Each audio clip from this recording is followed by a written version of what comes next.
गजबे कांवर लचके जबई कांवर लचके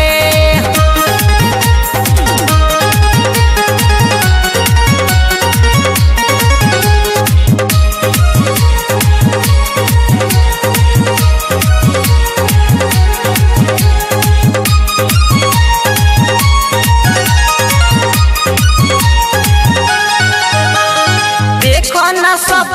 जल गईले आगे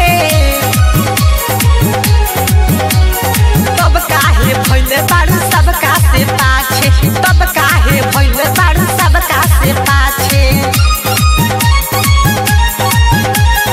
लागता आज जलवा चढ़ईबू डटके लागता आज जलवा चढ़ईबू डटके गजबे कांवर लचके जबई कांवर लचके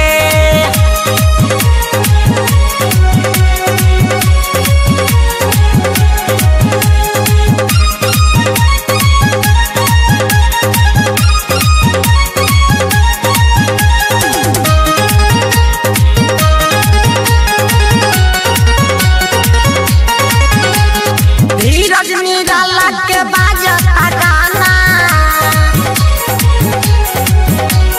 सुनील मुकेश देखो भइले दीवाना सुनील मुकेश देखो भइले दीवाना राइटर रूपे संगे नाचे भौजी डटके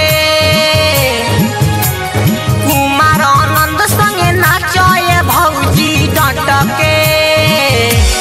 गजबे कांवर लचके जबई कांवर लचके गजबे कांवर